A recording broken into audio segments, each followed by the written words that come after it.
Alright, so what's going on, guys? My name's Chopper. So the first edition of the Call of Duty comic book series just dropped. Now, unfortunately, I'm not able to get a hold of the first edition and cover it for you guys as I would like to because it only dropped on iTunes, I believe, and a couple maybe other places. I don't have access to it right now as I did actually physically pre-order mine, and they haven't come to the stores yet. So, unfortunately, I'm just not able to cover this one completely. I would love to cover the entirety of it, but I'm not able to at this time. But the second ones, and then from then on, we definitely be able to cover the entire thing. But today, we're going to be covering the last page of the Call of Duty Zombies comic, of the first one that just dropped. And this is going to be an extremely juicy video packed with some crazy info. So if you guys do enjoy this, everybody, don't forget to slap that like button. We're going to be going for 115 likes here on this video. That'd be absolutely insane. But without further ado, guys, let's jump right into this video. So at the second to last page of this first edition that we have, we see our transit characters being backed up by zombies, right? They're being pushed back and stuff, and they need a plan. And so Stuhlinger starts asking Richtofen, who is right now in the Aether, for a plan. He needs to get out. Richtofen has sort of been watching over them, and Stuhlinger has been listening to Richtofen. He is the only one who can hear his voice, and we see this in Black Ops 2. Stuhlinger is the only one that can actually hear Richtofen. All the other think he's crazy. But basically, he asks Richtofen for a plan, and then all of a sudden, when they get backed up, when it's kind of like the last moment of hope, this kind of portal opens up behind them. It's like this blue, like, portal, like, tunnel thing, and they walk into it, and then the next page goes to this. Now, most of you guys probably recognize this, but if you don't, this is the Nuketown Zombies loading screen, and it looks a little bit different compared to the original. I'm going to show you guys both of them, but this is the one that we got in the comics, and this actually shows us a lot more than we had expected, because this is the original one right here, and it's very, very zoomed in, and we don't really know what's going on. All we see is this drill, really, and we see the CDC character down here. Not really sure what's going on right here, and also we see the bubblegum at the bottom. Now, one thing to note about this is that it's already chewed into, and the one that we got in the comics, so this is at least kind of signaling to me. I think they're trying to convey that some time has passed. But what we're actually looking at in these pictures is really, really interesting. So if we're taking a look at the one that we got in the comics, because this is the one that's going to give us the most detail, as it is a little bit zoomed out more, we can actually see a lot more. So if we're looking at this picture right here, take a look at the first one on the left. That one you'll probably naturally look at first, and you see these two people right here looking through binoculars at this machine, this drill, if you will. What appears to be happening is that there's this drill that is sucking energy from around its environment. We don't know exactly where, but you can see it's not really putting out energy. It looks like it's bringing it in and then drilling that energy into the earth. It's like focusing everything into the bottom and putting this hole in the earth for some reason. Now, you might be asking yourself right now, well, who's behind all this and what are they looking for? You know, what are they drilling into the earth for and what are they trying to do? Now, at this moment in time, it is kind of hard to say exactly what they're drilling for, but we can kind of take a guess as to who's behind it. So, if you actually listen to the Nuketown radios, we can get a good glimpse of who's actually controlling this and why. Now, you can't activate these radios by going and hold square. These are kind of like round activations. I think it's like maybe 3 through 25. I think they stop after about 25. I'll let you guys listen to a couple of these radios, and we can actually see, you know, what's going on with this drill or this machine.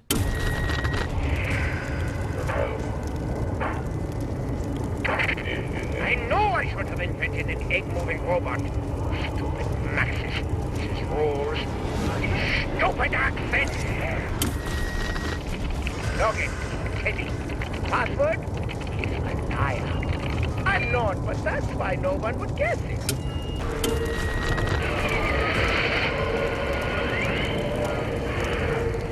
Oh, this is going to be so much fun. Finally, we can confront this little beast. Power up the machine!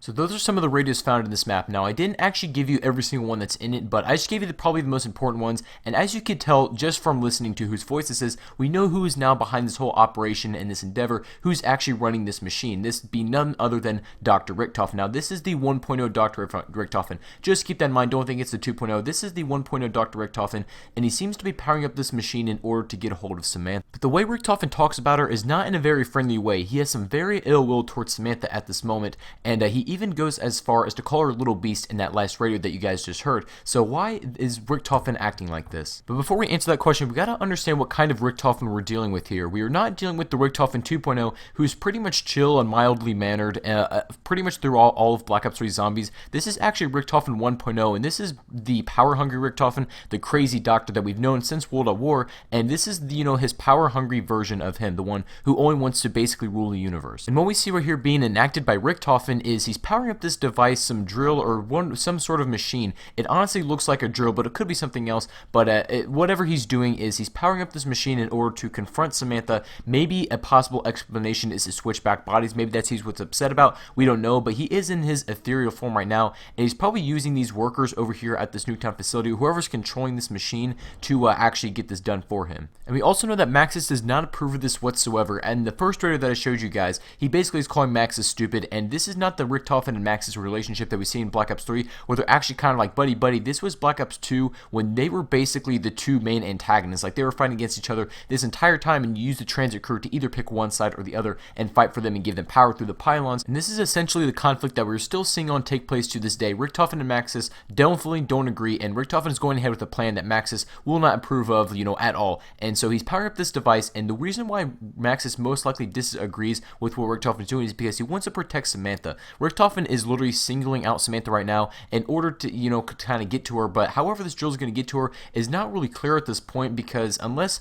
Samantha is in like the underground ether, which wouldn't really make a whole lot of sense, but unless Samantha's underground somehow, I'm not really sure how drilling into the earth is going to find Samantha. But this is what we're going to find out later in the comics, which could be the second comic book coming out very, very soon. But what I really like about these comics is this is kind of explaining Nuketown Zombies. Nuketown Zombies was kind of always off on its own. We didn't really have an explanation for it. There was no main Easter egg, and like the main menu screen, the loading screen, all that sort of stuff really didn't make a lot of sense, and it didn't really fit in with the rest of the storyline. It's really hard to piece together, but now we're actually finally getting some answers, which is some really, really cool stuff. So anyway, guys, hope you guys did enjoy this video. Some definitely updates coming on very, very soon, and like I said, I'll be able to cover the second edition of the comics in its entirety as soon as that drops and as soon as I get my hands on my physical comics. But anyway, guys, that is going to be it for today. I hope you guys did enjoy this video. If you guys did, don't forget to leave a like, and make sure you guys do subscribe if you guys did enjoy this video. Thank you all for watching again, and I'll catch you guys on the next one.